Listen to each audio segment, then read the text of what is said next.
හොඳයි ආදරණීය දුවේ පුතේ උසස් පෙළ ජෛව පද්ධති තාක්ෂණ වේදේ 13 වන ඒකකයට අදාළ සමාලෝචන ප්‍රශ්නත් එක්කයි දරුවනේ අපි රැඳිලා ඉන්නේ. දැව සහ දැව නොවන වනජ නිෂ්පාදන ඒකකයට අදාළ සිද්ධාන්ත කොටස් 12 පුතාලත් එක්ක සම්පූර්ණයෙන්ම සාකච්ඡා කරලා අවසන් කරලා අපි මේ සමාලෝචන ප්‍රශ්න දරුවනේ කතා කරන සමාලෝචන ප්‍රශ්න 35ක් සාකච්ඡා කරලා අවසන් කරලා 36 වෙනි සමාලෝචන ප්‍රශ්නේ සිට අපි ඉදිරියට සාකච්ඡා කරගෙන යන්න බලාපොරොත්තු වෙනවා දරුවොත් එක්ක. හොඳයි දරුවනේ එහෙනම් අපි 36 වෙනි ප්‍රශ්නයට යන් 36 වෙනි ප්‍රශ්නේ මේ වනමිතිය වැදගත් වන්නේ කුමන කාර්යයක් සඳහාද කියලා අහලා තියෙනවා පුතේ. දරුවනේ මේ 36 වෙනි ප්‍රශ්නයෙන් අපිට කතා කරන්න තියෙන්නේ විශේෂයෙන්ම වනමිතිය වැදගත් වන්නේ කුමන කාර්යයන් සඳහාද කියලා.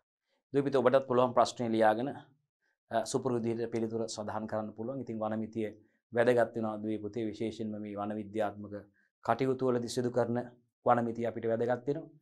ඒ වගේම දරුවනේ වන සංරක්ෂණ කටයුතු සඳහා අපිට භාවිතා කරන්න පුළුවන් මේ වනමිතියේ වැදගත්කම් විශේෂයෙන්ම අපි දන්නවා අපි සිද්ධාන්ත පාඩම් කොටස් වලදී කතා කරලා තියෙනවා දුවේ පුතේ මේ වනමිතිය සම්බන්ධයෙන් වන සංරක්ෂණ දෙපාර්තමේන්තුව මේ වනමිතික කටයුතු සිදු කරලා මේ දෙව හෙලීම සහ විකිණීමේ කටයුතු සඳහා තමයි දැව සංස්ථාවට බාර දෙන්නේ. ඉතින් දුවේ පුතේ මේ වනමිතියේ වැදගත්කම් විශේෂයෙන්ම වැදගත් වෙනවා වනමිතියේ වැදගත් වන්නේ කුමන කාර්යයන් සඳහාද කියලා. විශේෂයෙන්ම දැව පිළිබඳ දැව විකිණීම් කටයුතු සිදු කරනකොට දැව සම්බන්ධව අය වගේම මේ වන කළමනාකරණ කටයුතු සිදු කරනකොට දරුවනේ අපිට වනමිතිය වැදගත් වෙනවා. ඒ සම්බන්ධ පරීක්ෂණ සිදු කරනකොට සංරක්ෂණය සඳහා කටයුතු සිදු කිරීමේදී අපිට වනමිතිය වැදගත් වෙනවා. ඉතින් අපි බලමු ඔබේ නිවැරදි පිළිතුර කොහොමද කියලා. අපි බලාපොරොත්තු වෙනවා දුවේ පුතේ. ඒක සාකච්ඡා කරන්න දුල පුතාලත් එක්ක කතා කරන්න. ඒ ප්‍රශ්නයට අදාළවයි වනමිතිය වැදගත් වන්නේ කුමන කාර්යයන් සඳහාද කියන ප්‍රශ්නයට අදාළව අපි පිළිතුරු වලට යනවා දරුවෝ. මේ බලන්න වන වගා හෝ එහි නිෂ්පාදන අලවේදී එකක්. වනමිතිය වැදගත්කමක්. වැදගත් වන අවස්ථාවක් තමයි වන වගා කටයුතු වලදී සහ එහි නිෂ්පාදන අලෙවි කිරීමේදී දරුවනේ අපිට වනමිතිය පැහැදිලිවම වැදගත් වෙනවා. ප්‍රධාන කාරණාවක්. ඒ වගේම තිරසර වන කළමනාකරණ මූලධර්ම ක්‍රියාත්මක කිරීමේදී තිරසර කළමනාකරණය කියනකොට ඔබට මතක ඇති සිද්ධාන්ත කොටස් වලදී කතා කරලා තියෙන දරුවනේ මේ සස්ටේනබල් මැනේජ්මන්ට් එක නැත්නම් සස්ටේනබල් ඩෙවලොප්මන්ට් තිරසාර සංවර්ධන තිරසාර කළමනාකරණය කියන ඔබ දැනටමත් දන්නවා. අපි මේ වනාන්තරවල වනජ සම්පත් තියෙනවා දරුවනේ දැව හා දැව නොවන වනජ සම්පත් මේ සම්පත් අපි භාවිතා කරන අතරතුර අනාගත පරපුරටත් අපි ලබාගත්ත වගේ මේ සම්පත්වල ඵල ප්‍රයෝජන ලබා ගැනීම සඳහා ඉඩ ප්‍රස්තාව සලසමින් අපි මේ සම්පත් පරිභෝජනය කරනවා නම් ඒක තමයි දරුවනේ තිරසාර කළමනාකරණය තිරසාර සංවර්ධනයේ සස්ටේනබල් ඩෙවලොප්මන්ට් කියලා කියන්නේ. එහෙනම් අපිට විශේෂයෙන්ම දරුවනේ තිරසාර වන කළමනාකරණ කටයුතු වලදී අපිට තිරසාර වන කළමනාකරණ මූලධර්ම ක්‍රියාත්මක කිරීමේදී දුවේ පුතේ වනමිතිය වැදගත් වෙනවා. ඒ වගේම වන විද්‍යාත්මක පරීක්ෂණ සඳහා අපිට විශේෂයෙන්ම වනමිතිය වැදගත් වන භාවිතා වන අවස්ථාවක් විදිහට සඳහන් කරන්න පුළුවන් මේ වන විද්‍යාත්මක පරීක්ෂණ සඳහා. ඒ වගේම අනාගත දැව ඉල්ලුම ගණනය කිරීමේදී හා ඒ සැපයීමට සැලසුම් කිරීමේදී අනාගතයේ සඳහා අවශ්‍ය කරන දැව ඉල්ලුම අපිට ගණනය කරන්න එස්ටිමේට් කරන්න සහ එම දැව ඉල්ලුම සැපයීමේදී දරුවනේ අපිට වනමිතිය පිළිබඳව වැදගත් වන අවස්ථාවන් විදිහට සඳහන් කරන්න පුළුවන්. එහෙනම් ඒ කරුණු ටික තියෙනවා නම් දුවේ පුතේ ඔබට සම්පූර්ණ ලකුණ හිමි වෙනවා විභාගත මාදිලි ප්‍රශ්නයක.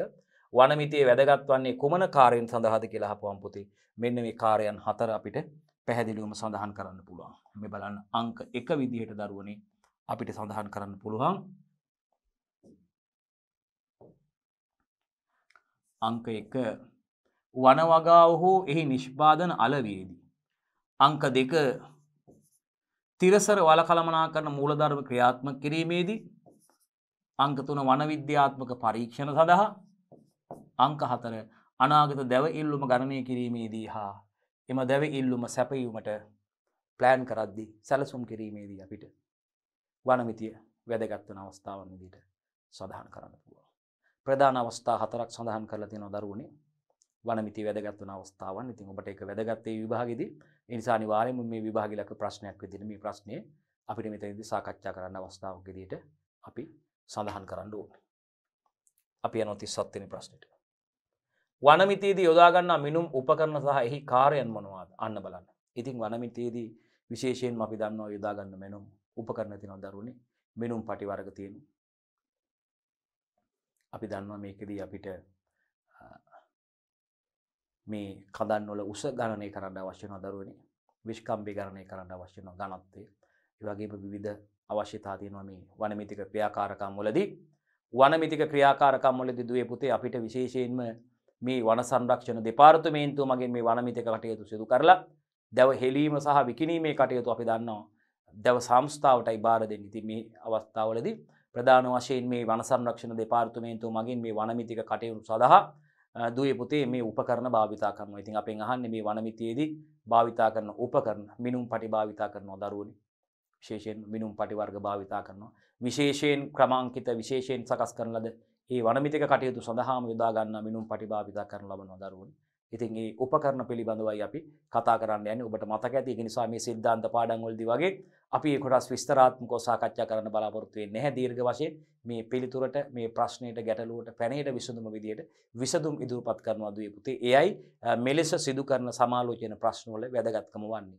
එහෙනම් අපි ඉදිරියට අපි බලන්න යන්නේ මේ වනමිතියේදී යොදා ගන්නා මෙනුම් උපකරණ සහ ඒ මෙනුම් උපකරණ වල කාර්යයන් මොනවාද කියලායි අහන්නේ පුතේ. ලී කෝදුවක් යොදා ගන්නවා අපි. උඩුන් ස්කේල් එකක් බිම හෙලන ලද ගසක් කපා බිම දමන ලද ගසක. ඒකයි හෙලන ලද බිම හෙලන ලද ගසක කියන්නේ. පොළව සමග ඉතිරි වන මුළු කොටස ස්ටම්ප් එක කොටය කියලා කියන්නේ. පොළවත් එක්ක ඉතුරු වන කොටස ගත්තොත් මේ බලන්න. හෙලන ලද ගසක අපි දැන් මේ බලන්නේ පොළවත් සමග ඉතිරි වෙන කොටසක් තියෙනවා. ස්ටම්ප් එක කියලා අපි ඒකට කියන්නේ. මේ ගහ කපලා දාලා තියෙනවා. ගහ කපලා දාලා කද වෙනම තියෙන්නේ. එතකොට මේ හෙලන ලද ගසක පොළව සමග ඉතිරි වන මුළු කොටස මේ පොළවත් එක්ක මේ මුලත් පහලින් තියෙන පොළව මට්ටම ඊට ඉතුරුලා තියෙන කොටස ස්ටම්ප් එක පහලින් මේකේ මුල තියෙනවා. ද්විබීජපත්‍රී මුලක් නම් එහෙමයි, ඒක බීජපත්‍රී මුලක් නම් එහෙමයි. ශාකය අනුව පොළව ඇතුළත තියෙන මුල භූගතයි, කඳ කොටස වායවයි. එහෙනම් මේ බිම හෙලන ලද ගසක පොළව සමග ඉතිරි වන මුළු කොටස ස්ටම්ප් එකේ විෂ්කම්භය හෝ කඳක කෙළවර මුහුණතේ විෂ්කම්භය. කඳක කෙළවර මුහුණතේ විෂ්කම්භය නිර්ණය කිරීමට අපිට දරුවනේ මේ කඳක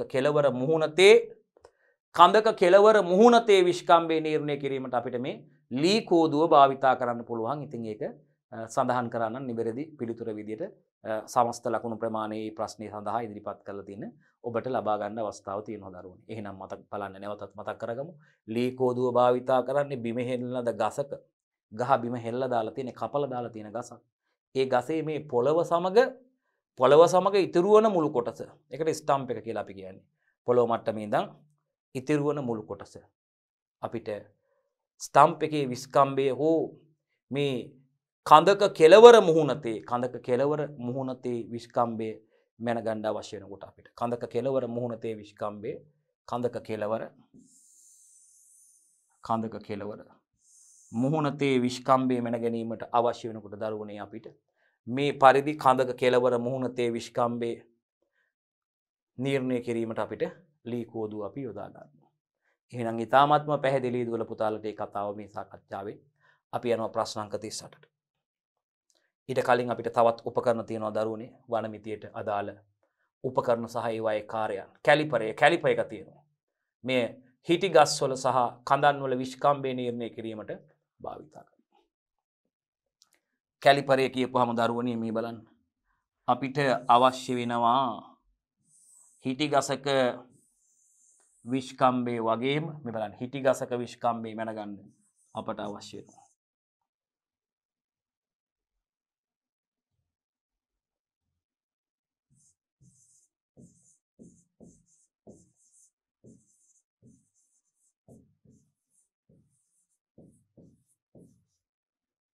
ඒ වගේම කඳක් කියපුවාම මේ හෙලන ලද කඳන් තියෙනවනේ දරුවනේ.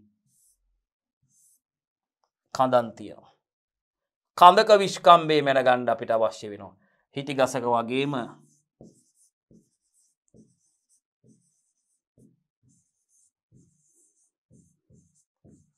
අපිට කඳක විෂ්කම්භය මැන ගැනීමට අවශ්‍ය වන අවස්ථාවක දරුවනේ මේ බලන්න. එහෙනම් හිටි ගස් වල සහ කඳන් වල විෂ්කම්භය නිර්ණය කිරීමටයි කැලිපරේ භාවිතා වෙන්නේ. කැලිපර් එක. ලී කෝදුව ගැන කතා කරා, කැලිපරේ ගැන කතා කරා. එහෙනම් දෙකක් ඔබට ලියලා තියෙනවා නම් ඒ වගේ මේකේ කාර්යයක් ලියලා තියෙනවා නම් ලකුණු හම්බ වෙනවා. මෙන්න ටේප් එක මිනුම් පටිය සෙන්ටිමීටර 1.5ක් පමණ පළල බලන්නකෝ. ටේප් එකේ පළල කොච්චරද පුතේ? සෙන්ටිමීටර 1.5ක් පමණ. 1.5 cm පමණ පළල සෙන්ටිමීටර 1.5ක් පමණ පළල මිනුම් පටියේ පළල ගත්තාම පුතේ මේ බලන්න. මිනුම් පටියේ පළල 1.5 cm. 1.5ක් පමණ පළල සෙන්ටිමීටර 1.5ක් පමණ පළල විවිධ දිගින් යුතු ප්ලාස්ටික් එහෙම නැත්නම් වාහනේ වැනි අමුද්‍රව්‍ය වලින් නිමවලා තියෙන මිනිම් පටි පුතේ මගින් නිමවා ඇති මේ ගසක පරිධිය මැනීමට උපකාරී කරගන්නවා. වට ප්‍රමාණය. ගසක පරිධිය මැනීමට උපකාරී කරගන්නවා. මේ බලන්න මිනුම් පටියේ අග කෙළවර කොක්ක නැත්නම් ගාංචුව මිනුම් පටියේ අග කෙළවර කොක්ක පපු මට්ටමේදී ගසේ පොත්තට තද කරලා සවි කරනවා දරුවනි. පපු මට්ටමේදී ගසේ පොත්තකට තද කරලා රදවගෙන පටිය ගස වටේ ගෙන යාමෙන් අපිට තනි පුද්ගලයෙකුට උනත් මේ විශාල ගස්වල මිනුම් ලබා ගන්න හැකියාවක් තියෙනවා දරුවනි. මිනුම් පටිය භාවිතා කරලා. ඉතින් විවිධ දිග වලින් මිනුම් පටිය අපිට ලබා ගන්න පුළුවන් දරුවනි. ඒ වගේම අපි සිද්ධාන්ත කොටස් වල සාකච්ඡා කරලා තින්ද මෙතනදි කෙලින්ම පිළිතුරයි කතා කරන්නේ. එහෙනම් දරුවන්ට ප්‍රමාණවත් සෙන්ටිමීටර 1.5ක් පමණ පළල විවිධ දිගින් යුතු ප්ලාස්ටික් නැත්නම් වාහනේ වැනි අමුද්‍රව්‍ය වලින් හදලා තියෙන මිනුම් පටි දරුවනේ අපිට යොදා ගන්න පුළුවන්. ගසක පරිධිය මෙන්න ගැනීමටයි මිනුම් පටි යොදා ගන්න. එහෙනම් මේ මිනුම් පටියක අග කෙළවර කොක්ක පුතේ පපු මට්ටමේදී ගසේ පොත්තට තද කරලා විශේෂයෙන් පොත්තකට තද කරලා රඳවලා අපිට මේ මිනුම් පටියේ ගස වටේ රැගෙන ගිහිල්ලා දරුවනේ ගෙන යාමින් තනි පුද්ගලයෙකුණත් මේ විශාල ගස්වල මිනුම් ලබා ගන්න පුළුවන්. විශේෂයෙන් සඳහන් කරන්න ඕනේ සිද්ධාන්ත පාඩම් වලදී මේ ලබා ගන්න ආකාරය පැහැදිලිව විස්තරාත්මක දුර පුතාලත් එක්ක කතා කරලා තියෙන එක කෙලින්ම අපි පිළිතුරයි දුවේ පුතේ සාකච්ඡා කරන්න. එහෙනම් මේ වෙනකොට අපි කතා කරා විශේෂයෙන්ම ලී කෝදුව ගැන කතා කරා දරුවනේ. කැලිපරේ ගැන කතා කරා. ඒ වගේම දැන් අපි මෙතන කතා කරනවා මිනුම් පටිය ගැන දරුවනේ අපි කතා කරනවා. හොඳයි දරුවනේ අපි ඉදිරියට යමු. එහෙනම් දුවේ පුතේ අපි බලමු මේ ස්වීඩන් පොතු මිනුම. ස්විඩිෂ් බාග් ගේජ් එක බලමු. මේක පුතේ මේ ගසක පොත්තේ ඝනකම නිර්ණය කිරීමටයි මේ උපකරණය භාවිතා කරන්නේ. ගසක පොත්තේ ඝනකම නිර්ණය කරන්න. ඒ අනුව පුතේ පොත්තේ ඝනකම දන්නකොට අපිට පොත්ත රහිත කඳේ විෂ්කම්භය මැනගන්න පුළුවන්. හරි. එහෙනම් අපි මේ ස්වීඩන් පොතු මිනුම යොදාගන්නේ ගසක පොත්තේ ඝනකම නිර්ණය කරන්නයි භාවිතා කරන්නේ. ඒ අනුව දුවේ පුතේ පොත්තේ ඝනකම දන්නා විට අපිට පොත්ත රහිත කඳේ විෂ්කම්භය මැනගන්න පුළුවන්. පොත්ත රහිත කඳේ විෂ්කම්භය මැනගන්න පුළුවන් පොත්තේ ඝනකම දන්නවා. හොඳයි දරුවනේ අපි 38 වෙනි ප්‍රශ්නෙට යනවා. බිමිහෙන් ලද ශාක කඳක විෂ්කම්භය හා වට ප්‍රමාණය මැනීමේදී භාවිතා කරනු ලබන සූත්‍ර පිළිබඳවයි සාකච්ඡා කරන්න යන්නේ. ඔබට හැකියාව තියෙනවා ප්‍රශ්නේ ලියාගෙන අදාළ පිළිතුර සඳහන් කරන්න පුළුවන් දරුවනේ. අපි බලමු. මේ බිමිහෙන් ලද ශාක කඳක විෂ්කම්භය හා වට ප්‍රමාණය මැනීමේදී භාවිතා කරන සූත්‍ර මොනවද කියලා දරුවනේ අහන්නේ. මෙන්න කඳෙහි හරස්කඩ වෘත්තාකාර නම් දරුවනේ අපිට යොදා ගන්න පුළුවන් සමීකරණ ටික සූත්‍රයේ තියෙනවා. C සමානයි 2πr හෝ C සමානයි 5d යොදා ගන්න පුළුවන් දරුවනේ. C කියන්නේ වෘත්තයේ පරිධිය. C කියන්නේ වෘත්තයේ පරිධිය දරුවනේ. වෘත්තයක පරිධිය අපිට දන්නවා. C කියන්නේ වෘත්තයේ පරිධිය. අපි දන්නවා මේ විෂ්කම්භය මෙහි සෙන්ටර් එකේ ඉඳන් අපි දන්නවා දරුවනේ අරය නේ රයිට්. විෂ්කම්භයෙන් භාගයනේ අපි අරය කියන්නේ. විෂ්කම්භයෙන් භාගයනේ අපි අරය කියන්නේ. අරය මැනගන්න පුළුවන් දරුවනේ. C කියන්නේ වෘත්තයේ පරිධිය දරුවනේ. R කියන්නේ වෘත්තයේ අරය. D කියන්නේ වෘත්තයේ විෂ්කම්භය. D කියන්නේ වෘත්තයේ විෂ්කම්භය දරුවනේ. වෘත්තයේ විෂ්කම්භය. C කියන්නේ පරිධිය. C කියන්නේ පරිධිය. R කියන්නේ අරය. එහෙනම් කඳේ හරස් කඩ වෘත්තාකාර නම් C සමානයි 2πr කියන සමීකරණය හෝ C සමානයි 5d කියන්නේ 5 කියන්නේ 7න් 22යි දරුවනේ අපි දන්නවා. C කියන්නේ වෘත්තයේ පරිධිය. R කියන්නේ වෘත්තයේ අරය. D කියන්නේ වෘත්තයේ විෂ්කම්භය විදිහට අපිට සඳහන් කරන්න පුළුවන්. C සමානයි 2πr හෝ C සමානයි 5d සමීකරණයෙන් කඳෙහි හරස්කඩ වෘත්තාකාර නම් අපිට යොදා ගන්න පුළුවන්. බලන්න. කඳෙහි හරස්කඩ ඉලිප්සාකාර නම් දරුවනේ ඉලිප්ස් එක පරිධිය බලන්න. ඒ සඳහා සමීකරණයක් ගොඩනගලා තියෙනවා. 25 බලන්නකො 2.5 වර්ගමූල 1/2 වාරයක් a වර්ගයේ ඍණ b වර්ගය. මේ සමීකරණය මතක තියාගන්න පුළුවන්. මෙන්න දරුවනේ කඳේ හරස් කඩ ඉලිප්ස් එකක් නම් ඉලිප්ස් එක පරිධිය සමානයි 25 වර්ගමූල 1/2 වාරයක් a වර්ගයේ ඍණ b වර්ගය මගින් අපිට ගණනය කරන්න පුළුවන් දරුවනේ. පොත්තක ඝනකම දන්නකොට පොත්ත රහිත කඳේ විෂ්කම්භය.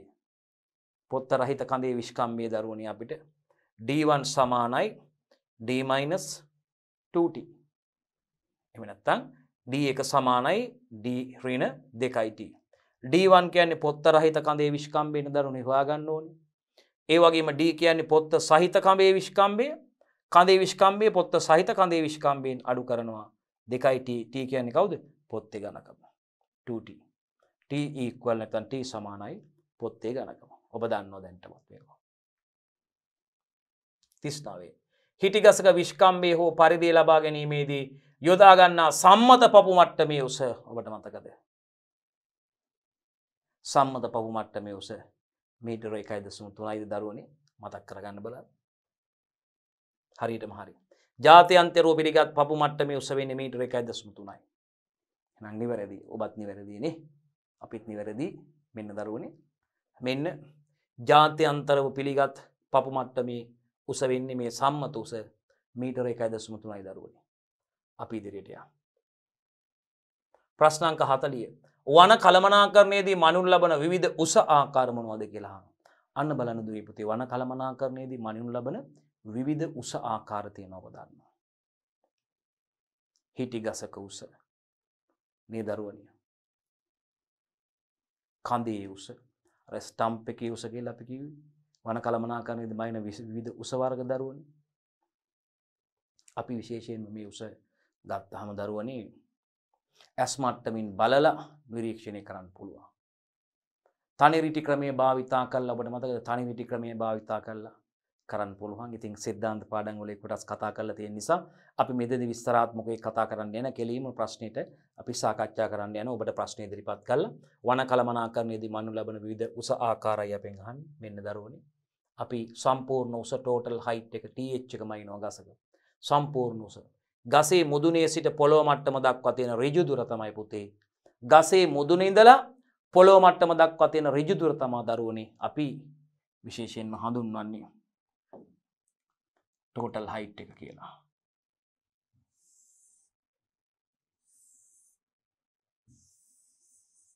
ගසේ මුදුනේ ඉඳන් දරුවනේ මේ th එක. ගසේ මුදුනේ සිට දරුවනේ පොළොව මට්ටම දක්වා තියෙන උස බලන්න. ගස මුදුනේ සිට පොළොව මට්ටම දක්වා තියෙන ඍජු දුර ගසේ උස මීටර වලින් ප්‍රකාශ කරලා ඒ අගේ පළමු දශම ස්ථානයට ලබා දෙන්න ඕනේ.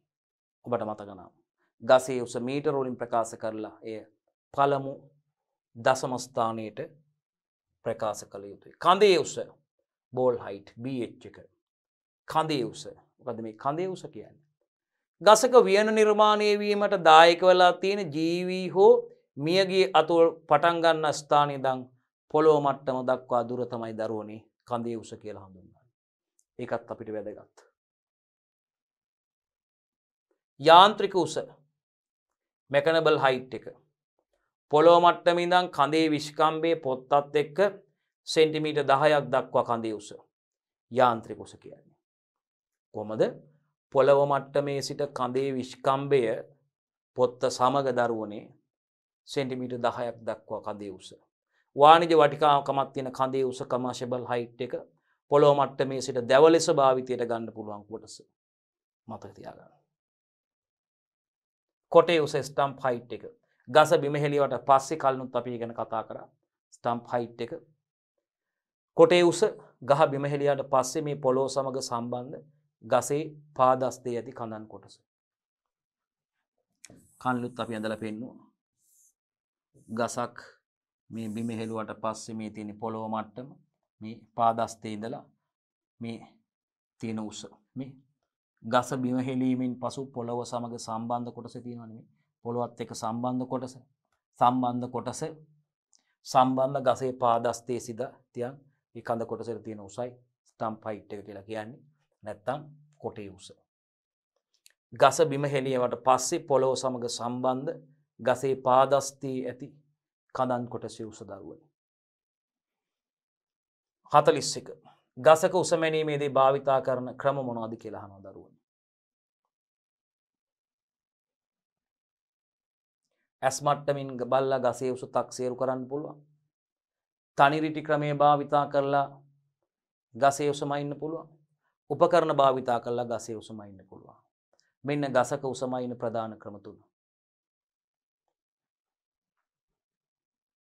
ප්‍රශ්න අංක 41 ගසක උස මැනීමේදී භාවිතා කරනු ලබන ක්‍රම මොනවද කියලා අහන්නේ. පළවෙනි ක්‍රමය අංක 1 ඇස් මට්ටමින් බලලා ගසේ උස තක්සේරු කරන්න පුළුවන්.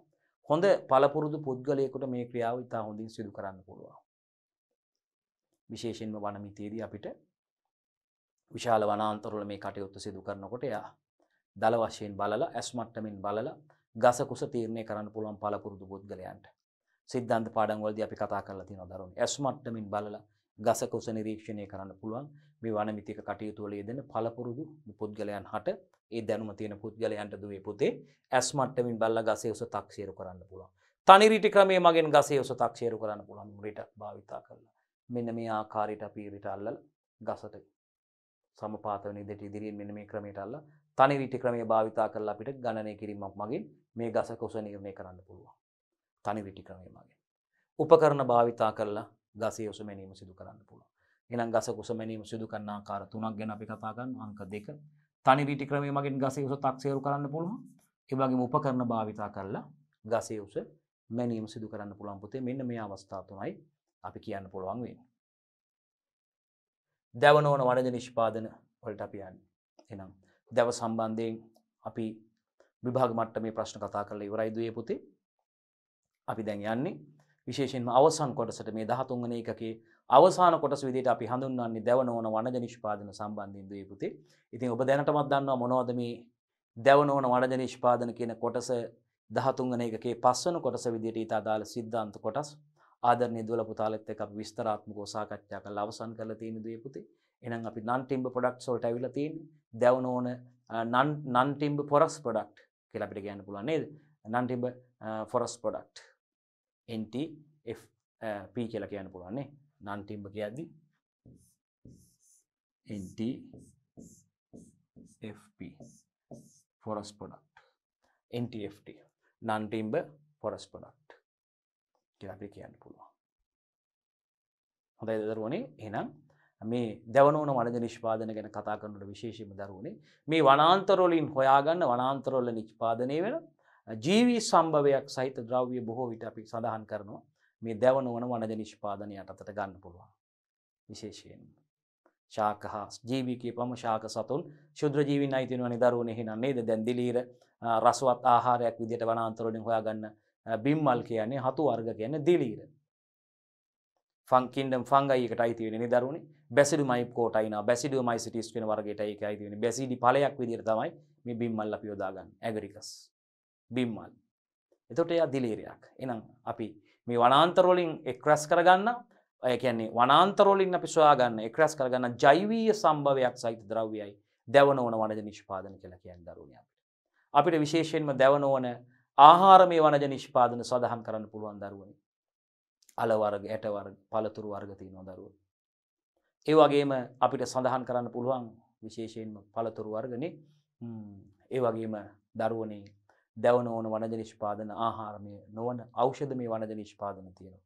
ආහාරමය සහ ඖෂධමය නොවන දේවල් විදිහට අපිට විසිතුරු භාණ්ඩ නිෂ්පාදනය සඳහා යොදා ගන්නා වේවැල්, ඒ වගේම පන් වර්ග සහ උණ බට වගේ දේවල් සඳහන් කරන්න පුළුවන් දරුවනේ. අපිට ආහාරමය හා ඖෂධමය නොවන වනජ නිෂ්පාදන යටතට දුවල පුතාලට සඳහන් කරන්න පුළුවන්. ඉතින් මේ දැව හා දැව නොවන වනජ නිෂ්පාදන සම්බන්ධයෙන් අපි දීර්ඝ වශයෙන් සාකච්ඡා කළා. විස්තරාත්මකව කතා කරලා තියෙනවා. තවදුරටත් ඒ ගැන අපි කතා කරන්න බලාපොරොත්තු වෙන්නේ. කෙලින්ම පැනේට අපි විභාග මට්ටමේ ප්‍රශ්නේ අහන්න පුළුවන්.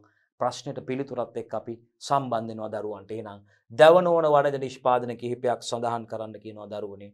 මෙන්න දවන ඕන වනජ නිෂ්පාදන ආහාරමය දවන ඕන වනජ නිෂ්පාදන විදිහට දරුවනේ අපිට කෙලින්ම සඳහන් කරන්න පුළුවන්. අපි උත්තරයට යනවා. බීපැණි, බිම්මල්, අල වර්ග, පළතුරු, කිතුල් පිටිහා තෙලිජ්ජ. මේවා ඔක්කොම මේ ජෛවීය සම්භවයක් සහිත වනාන්තර වලින් සොයා ගන්න පුළුවන්, එක් රැස් කර ගන්න පුළුවන් ද්‍රව්‍ය විදිහට අපිට සඳහන් කරන්න පුළුවන්. මේ පැණි ජෛවීය සම්භවයක් තියෙන. බිම්මල් කියන්නේ ජෛවීය සම්භවයක්, දිලීරයක් නේද? අල වර්ග ජෛවීය සම්භවයක් තියෙන. ශාක පළතුරු ජෛවීය සම්භවයක් තියෙන. කිතුල් පිටිහා තෙලිජ්ජ ලබා ගන්න අපි දන්නවා තාල වර්ගයේ ශාක විදිහට අපිට හඳුන්වන කිතුල් පිටි, කිතුල් ශාකයෙන් තෙලිජ්ජ, කිතුල් තල්, ඒ වගේම පොල් ශාකයෙන් ලබා ගන්නවා තෙලිජ්ජ, තෙලිදිය කියලා අපි හඳුන්වනවා. හකුරු රා නිෂ්පාදනයේට, විනාකිරි නිෂ්පාදනයේට අපි යොදා ගන්නවා මේ තෙලිදිය භාවිතා කරලා මේ නිෂ්පාදන සිදු කරනවා දරුවනේ. එහෙනම් මතක තියාගන්න. හරිද? ජෛවීය සම්භවයක් සහිත වනාන්තරින් ලබා ගන්නා ද්‍රව්‍ය තමයි දුවේ පුතේ අපි වනජ නිෂ්පාදන, දවන ඕන වනජ නිෂ්පාදන විදිහට හඳුන්වන්නේ. එහෙනම් දවන ඕන වනජ නිෂ්පාදන විදිහට අපිට ආහාර වර්ග විදිහට උදාහරණ මේ පැණි, බිම්මල්, අල වර්ග, පළතුරු, කිතුල් පිටි හා තෙලිජ්ජ සඳහන් කරන්න පුළුවන් දුවේ පුතේ. ඖෂධමය විදිහට අපිට වෙනිවැල්, මී, කොහොඹ, සුදු හඳුන්, කෝමාරිකා සඳහන් කරන්න පුළුවන්. ඒ වගේම ආහාරමය හා ඖෂධමය නොවන විසිතුරු නිෂ්පාදන කටයුතු, ඉදිකිරීම කටයුතු වලට යොදා ගන්න වනජ නිෂ්පාදන විදිහට ඒවත් අපි දන්නවා දරුවනේ ජෛවීය සම්භවයක් සහිත ද්‍රව්‍ය, වේවැල්, උණ හා බට, පන්, කිතුල් පිටි හා කොළ සඳහන් කරන්න පුළුවන් පුතේ. කිතුල් කොළ සැරසිලි කටයුතු සඳහා ඩෙකොරේෂන් වලට අපි යොදා ගන්නවානේ, උත්සව අවස්ථාවන් සඳහා. එහෙනම් මෙන්න ආහාරමය හා ඖෂධමය නොවන, එහෙනම් ප්‍රධාන ආකාර තුනයි. ආහාරමය, ඖෂධමය, ආහාරමය හා ඖෂධමය නොවන විදිහට අපිට මේ දවන ඕන වන නිෂ්පාදන දරුවන්ට සඳහන් කරන්න පුළුවන් පුතේ. ඉතින් සුවිශේෂිත අවස්ථාවක් මේ අවස්ථාව අපිට හඳුන්වන්න පුළුවන්. 43. විවිධ ශාකසාර විලේපන කොස්මෙටික්ස් කර්මාන්තය සඳහා යොදා ගන්න ආකාර කිහිපයක් සඳහන් කරන්න. මෙන්න බලන්නකො ශාකසාර, ශාක ශ්‍රාව මතකයි ඔබට, ශාකසාර මතකයි, කෝමාරිකා සාරය නේද දරුවනේ? කෝමාරිකා සාරය, ඊට පස්සේ අපිට කියන්න පුළුවන් වෙනිවැල් සාරය දරුවනේ, ගොඩපර නේද අපි කියනවා නේද දුවේ පුතේ? ඉතින් මේ විවිධ ශාකසාර, මල්වල සාරය තියෙනවා දරුවනේ. සුවඳ විලවුන් නිෂ්පාදනයේට කොස්මැටික්ස් නේද දරුවනේ? ඒ වගේම අපි දන්නවා විශේෂයෙන්ම තවත් ආකාරයක් විදිහට අපිට කියන්න පුළුවන් ශෝධනකාරක, ෂැම්පු වර්ග, ශාලක නිෂ්පාදනය සඳහා, තබන් වර්ග නිෂ්පාදනය සඳහා විවිධ ශාක කොටස් යොදා ගැනීම සිද්ධ වෙනවා. එහෙනම් දුවේ පුතේ අපෙන් අහන ප්‍රශ්නෙට අපි යමුකෝ. විවිධ ශාකසාර විලේපන කොස්මැටික්ස් කර්මාන්තය සඳහා යොදා ගන්න ආකාර කිහිපයක් නම් කරන්න කියලා අපිට කියනවා. මෙන්න කෝමාරිකා නිස්සාරකයේ හිසකෙස් සඳහා කන්ඩිෂනර් ලෙසද, හිසෙහි චර්ම පෝෂකයක් ලෙසද අපිට භාවිතා කරන්න පුළුවන්. ඒ වගේම වෙනිවැල්ගට ජලීය හෝ මධ්‍යසාරීය නිස්සාරක සම වියලි කිරීමට වගේම සම පැහැපත් කිරීමට යොදා ගන්නවා වෙනිවැල් සබන් නිෂ්පාදනය කරන්න. එහෙනම් සඳුන් තෙල් සම පැහැපත් කිරීමට යොදා ගන්නවා. සාක සාරයක්, කුරුඳු, පැංගිරි, කරාඹුලැටි, ලෙමන් ග්‍රාස්, දොඩම් ලෙලි, රෝස ආදී සුවඳ විලවුන් නිෂ්පාදනයට යොදා ගන්නවා. පර්ෆියුම් වලට යොදා ගන්නවා. ඒ වගේම තල තෙල් සබන් නිෂ්පාදනයට යොදා ගන්නවා. එහෙනම් අපි අතින් කියවුණු උත්තර බොහෝමයක් නිවැරදි. එහෙනම් බලන්න දරුවනේ මේ උත්තර තියෙනවා නම් ඔබට නිවැරදි පුතේ. අපි කිව්වා කෝමාරිකා නේද? නම් මේ පිළිතුරු තියෙනවද බලන්න දුවේ පුතේ. කෝමාරිකා නිස්සාරකයේ හිසකෙස් සඳහා කන්ඩිෂන විදිහටත්, හිසෙහි චර්ම පෝෂකයක් විදිහටත් භාවිතා කරන්න පුළුවන්. වෙනිවැල්ගට ජලීය හෝ මධ්‍යසාරීය නිස්කාරක සම වියලි කිරීම හා පැහැපත් කිරීමට යොදා ගන්නවා. සඳුන් තෙල් සම පැහැපත් කිරීමට යොදා ගන්නවා දුවේ පුතේ. ඒ වගේම කුරුඳු, පැංගිරි, කරාමුණැටි, ලෙමන් ග්‍රාස්, දොඩම් ලෙලි, රෝස ආදී සුවඳ විලවුන් නිෂ්පාදනයට යොදා ගන්නවා. පර්ෆියුම් වලට තල තෙල් සබන් නිෂ්පාදනයට යොදා ගන්නවා. ඔන්න එහෙනම් කොස්මෙටික්ස් සඳහා විවිධ ශාකසාර යොදා ගන්න අවස්ථාව. 44 වෙනි ප්‍රශ්නය. දවන ඕන වනජ නිෂ්පාදන සැකසීමේ ක්‍රියාවලියේ පියවර මොනවාද කියලා අහනවා. එහෙනම් මේ පියවර වල ඔබට මතකද? ඒ පියවර වලටත් යමු අපි. chart එක තිබ්බ පියවර ටික මේ ඉස්සෙල්ලාම මේ ද්‍රව්‍ය රැස් කිරීම අංක 1. ද්‍රව්‍ය රැස් කිරීම සිදු කරන්න ඕනේ දරුවනේ. මේ ද්‍රව්‍ය රැස් කිරීම, ඒ මගින් නිස්සාරණය කිරීම, අදාළ නිෂ්පාදන සිදු කිරීම. එහෙනම් ප්‍රශ්නේ මොකක්ද ඇහුවේ පුතේ? දවන ඕන වනජ නිෂ්පාදන සැකසීමේ ක්‍රියාවලියේ පියවර මේ ද්‍රව්‍ය රැස් කරන්න ඕනි ඉස්සෙල්ලා අපි දැවන වන වනජ නිෂ්පාදනය. මේ රැස් කරගන්න ද්‍රව්‍ය වලින් තමයි අපි ඒ නිස්සාරණ කටයුතු කරගන්න ඕනේ දරුවනි. ඉන් අනතුරු අපි අදාළ නිෂ්පාදනය සිදු කරන්න පුළුවන්. ශාක ශ්‍රාව කියන්නේ මොනවද කියලා අහන්නේ. පැපොල් කිරි ශ්‍රාව තියෙනවා. රබර් කිරි ශ්‍රාවේ, ෆයිනස් කිරි ශ්‍රාවේ, කජු මැලියම්. දරුවනේ තෙලිජ්ජ නේද? තෙලිදිය කියලා අපි කියනවා. එහෙනම් අපෙන් අහනවා මොනවද මේ ශාක ශ්‍රාව කියන්නේ යන්න උත්තරේට? මේ විවිධ ශාක පටක හෝ සෛල තුල ඒවා නිපද වෙන්නේ. සෛල අවකාශ හෝ ග්‍රන්ථි තුල එක්රැස් වෙලා ශාක සිදුරු වීම, තුවාල වීම හරහා තමයි පිටතට වැස්සෙන්නේ. මේ දියරමේ ද්‍රව්‍ය මේ ආකාරයට වැස්සෙන අපි ශාක ශ්‍රාව විදියට හඳුන්වනවා. එහෙනම් මේ බලන්නකෝ. ඒගොල්ලෝ කොහෙද දරුවනේ හැදෙන්නේ? කොහෙද හැදෙන්නේ? විවිධ ශාක පටක හෝ සෛල තුලයි ඒවා නිපද වෙන්නේ. විවිධ ශාක පටක හෝ සෛල තුලයි නිපද වෙන්නේ. ඒ වගේම මේගොල්ලෝ සෛල අවකාශ හෝ ග්‍රන්ථි තුල එකතු වෙලා ශාකයේ සිදුරු වීම හෝ තුවාල වීම හරහා පිටතට වැස්සෙන දියරමීය ද්‍රව්‍ය. සමහර ශාකවල කැපුමකින් හෝ තුවාල වීමකින් තොරව නිපදවන ශ්‍රාව වර්ග තියෙනවා. මේ ශාක ශ්‍රාව රැස් කරනකොට ශාකයට හෝ ශාක කොටසට හානි සිදු නොවන පරිදි ශ්‍රාව රැස් කර ගැනීම ඉතාමත්ම වැදගත් වෙනවා දරුවනි. එයයි පැහැදිලිවම ඔබට වැදගත් වෙන්නේ.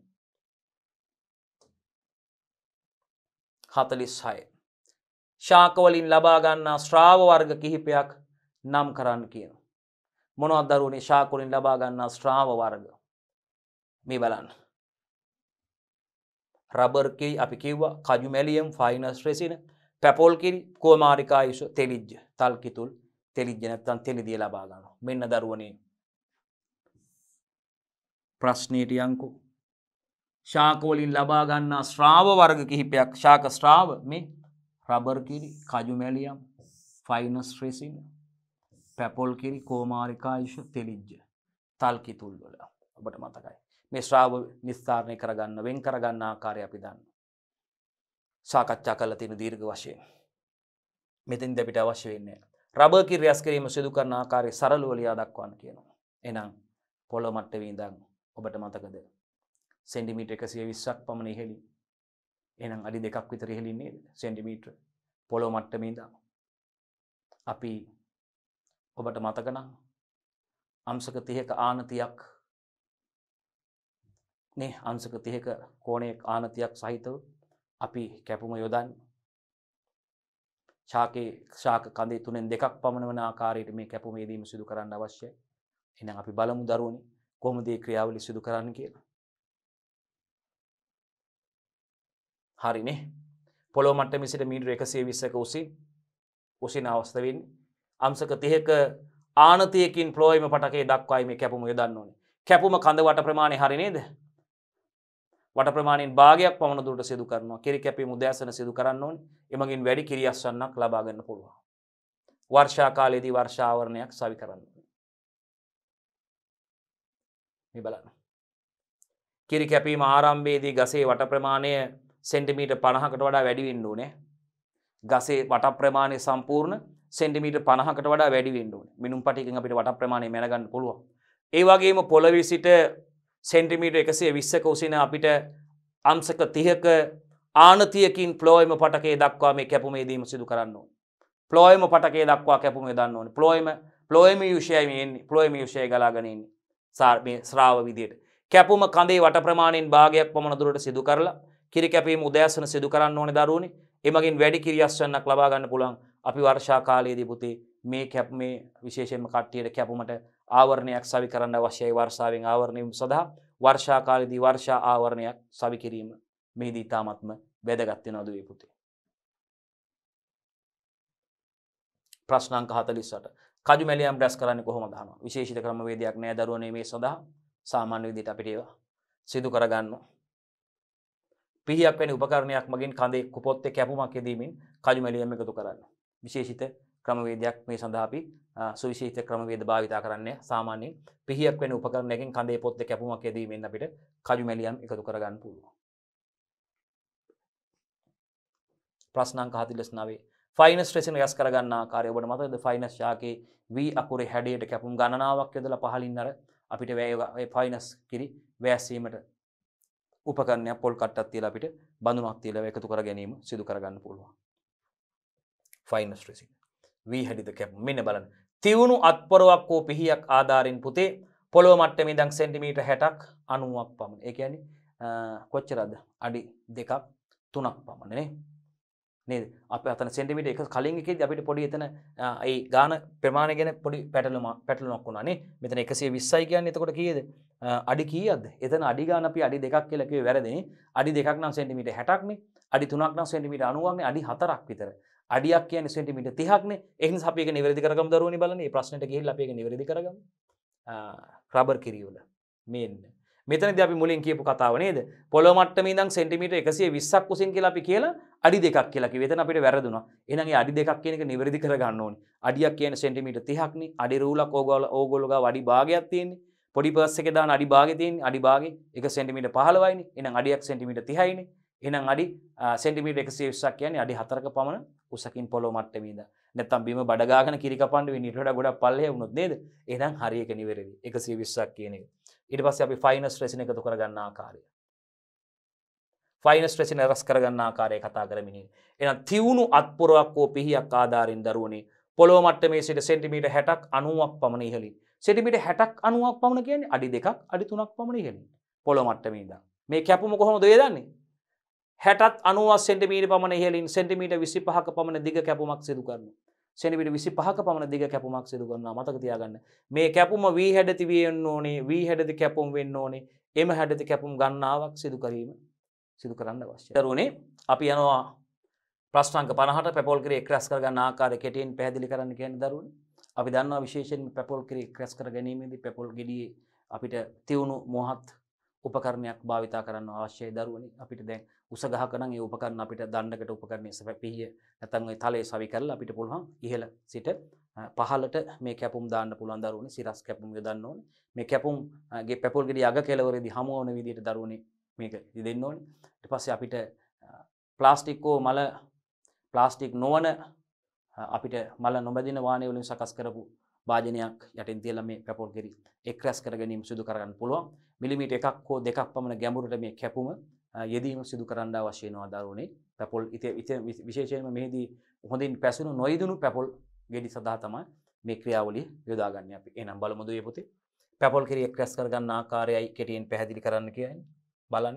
මල නොබෙදෙන වාහනයේ කැපුම් තලයක් භාවිතා කරමින් ගසේ තිබියදීම දරුවනේ පැපෝල් ගෙඩියේ නටුව ප්‍රදේශයේ ඉඳන් ඉහළ තියෙන නටුව ප්‍රදේශයේ ඉඳන් පහළ කෙළවර දක්වා දික් අතට පුතේ මිලිමීටර 1ක් 2ක් පමණ ගැඹුරට කැපුම් පහරවල් 3-4ක් පමණ සිදු කරන්න අවශ්‍ය වෙනවා. එහෙනම් මේ කැපුම් පහරවල් පැපෝල් ගෙඩිය අග කෙළවරේදී එකට එකතු වෙන්න ඕනේ. මේ එක් රැස් කර ගැනීම සඳහා අපි අලුත් තව කරුණක් මෙතෙන්ට එකතු කරොත් දුවේ පුතේ වැඩිපුර කරුණක් එකතු කරන්න පුළුවන් අපිට. මේ පැපෝල් කිරි එක් රැස් කර ගැනීම සඳහා දරුවනේ අපිට පුළුවන් ප්ලාස්ටික් හෝ එහෙම නැත්නම් මල නොබැඳෙන වාහනය වලින් මල නොබැඳෙන වාහනය වලින් සකස් කරන ලද බඳුන් වලට පුතේ බඳුන් වලට කිරි එකතු කර ගැනීම සිදු කරගන්න පුළුවන්.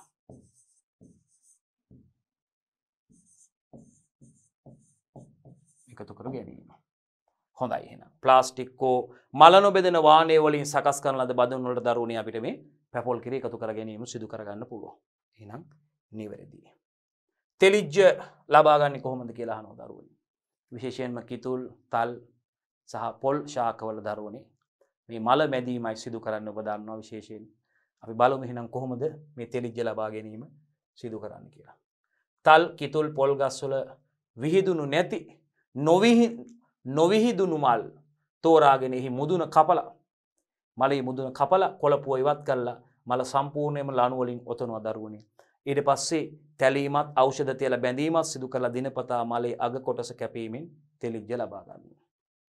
මේවා රා, විනාකිරි පැණි සහ හකුරු සෑදීමට යොදා ගන්න පුළුවන්. එහෙනම් බලන්න මොකද්ද මේ සිදු කරන ක්‍රියාවලිය කියලා තෙලිජ්ජ ලබා ගැනීමට? තල්, කිතුල් වගේම පොල් ගස්වල නොවිහිදුණු විහිදිච්ච නැති මල් තෝරගෙන එහි මුදුන කපලා කොළපුව ඉවත් කරලා මල සම්පූර්ණයෙන්ම දුවේ පුතේ ලණුවලින් ඔතන ඔබට මතක ඇති. ඊට පස්සේ ඉන්පසු තැලීමත් ඖෂධ තබා බැඳීමත් සිදු කර දිනපතා මලේ අග කොටස කැපීමෙන් තෙලිජ්ජ වෑස්තෙන්ද සලස්වලා මේ තෙලිජ්ජ මුට්ටියකට ලබා ගැනීම සිදු කරනවා. ඉතින් මේ මගින් රා විනාකිරි පැණි සහ හකුරු නිෂ්පාදනය සිදු කරනු ලබනවා දුවේ පුතේ. 52 ශාක සාර නිස්සාරණය කරගන්න ක්‍රම මොනවද? ස්ත්‍රාව ගැන කතා කරා. දැන් එහෙනම් ස්ත්‍රාව ඔබට මතකද ද්‍රාවක නිස්සාරණය කරනවා නේද දරුවනි? ඉතින් මේ ක්‍රියාවලිය සිදු කරන ආකාරය තැලීම සහ මිරිකීම මගින් ලබා ගන්නවා දරුවනි. අපි බලමු.